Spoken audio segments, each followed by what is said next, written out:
Trump के बढ़ते दबाव के बीच चीन के बेल्ट एंड रोड इनिशिएटिव से बाहर निकला पनामा, जाने राष्ट्रपति जोस राउल मुलिनो क्या बोले। पनामा के राष्ट्रपति ने कहा है कि उनका देश चीन की बेल्ट एंड रोड पहल से बाहर निकल गया है। चीन की बेल्ट एंड रोड पहल उसकी एक रणनीतिक परियोजना है, जिसका उद्देश्य क्षेत्रीय एकीकरण को बढ़ाने, व्यापार को बढ़ाने और आर्थिक विकास को प्रोत्साहित करने के लिए भूमि और समुद्री नेटवर्क के माध्यम से एशिया को अफ्रीका और यूरोप से जोड़ना है। Please subscribe and follow. Panama औपचारिक रूप से चीन के बेल्ट एंड रोड इंफ्रास्ट्रक्चर कार्यक्रम से बाहर निकल गया है। पनामा के राष्ट्रपति जोस राउल मुलिनो ने गुरुवार को ये घोषणा की। ये घटनाक्रम ऐसे समय सामने आया है जब पनामा नहर में बढ़ते चीनी प्रभाव को रोकने के लिए अमेरिकी राष्ट्रपति डोनाल्ड ट्रंप के प्रशासन की ओर से दबाव बढ़ रहा है। टीओआई के मुताबिक बेल्ट एंड रोड इनिशिएटिव से पनामा के हाथ खींचने के कदम को अमेरिकी सरकार के साथ मतभेदों को दूर करने के प्रयास के रूप में देखा जा रहा है। राष्ट्रपति जोस राउल मुलिनो ने न्यूज एजेंसी एएफपी को बताया कि बीजिंग स्थित पनामा दूतावास ने योजना में अपनी भागीदारी को नवीनीकृत न करने के अपने निर्णय के बारे में चीन को आवश्यक 90 दिन का नोटिस दे दिया है।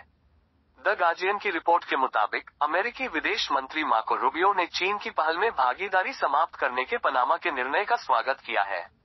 उन्होंने इस कदम को पनामा के अमेरिका के साथ संबंधों के लिए एक बड़ा कदम बताया।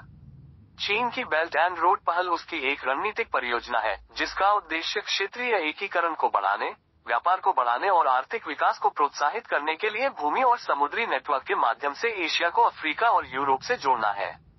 बीआरआई में सिल्क रोड इकोनॉमिक बेल्ट शामिल है, जो एक अंतर महाद्वीपीय मार्ग है जो चीन को दक्षिण पूर्व एशिया, दक्षिण एशिया, मध्य एशिया, रूस और यूरोप से जमीन के मार्ग से जोड़ता है। ये पनामा की विदेश नीति में एक महत्वपूर्ण बदलाव है, क्योंकि पिछली सरकारों के तहत बीआरआई देश की बुनियादी ढांचा विकास रणनीति का एक प्रमुख पहलू रहा था। पनामा के राष्ट्रपति ने अमेरिकी बदलाव से संबंधित समझौते से किया इनकार। इससे पहले पनामा के राष्ट्रपति ने अमेरिकी विदेश मंत्रालय के उस दावे का खंडन किया था कि उनके देश ने अमेरिकी युद्धपोतों को पनामा नहर से मुफ्त में गुजरने की अनुमति देने वाला समझौता कर लिया है। मुलिनो ने कहा कि उन्होंने बुधवार को अमेरिकी रक्षा मंत्री पीट हेगसेथ से कहा था कि वह नहर से गुजरने के लिए न तो शुल्क निर्धारित कर सकते हैं और न ही किसी को इससे छूट दे सकते हैं, और वह बुधवार देर शाम अमेरिकी विदेश मंत्रालय के बयान से आश्चर्यचकित हैं, जिसमें कुछ और ही कहा गया था। मैं उस बयान को पूरी तरह से खारिज करता हूं। मुलिनो ने अपनी साप्ताहिक प्रेस कॉन्फ्रेंस के दौरान कहा, मैं कल के उस बयान को पूरी तरह से खारिज करता हूं।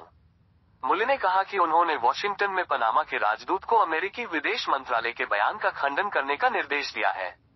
उन्होंने कहा, अमेरिकी विदेश मंत्रालय ने मुझे सचमुच आश्चर्यचकित कर दिया है, क्योंकि उन्होंने एक ऐसी संस्था की ओर से एक महत्वपूर्ण संस्थागत वक्तव्य दिया है, जो अमेरिका के राष्ट्रपति की शक्तियों के अंतर्गत अमेरिका की विदेश नीति का संचालन करती है और जो झूठ पर आधारित है। यह अस्वीकार्य है। ट्रंप के बढ़ते दबाव के बीच चीन के बेल्ट एंड रोड इनिशिएटिव से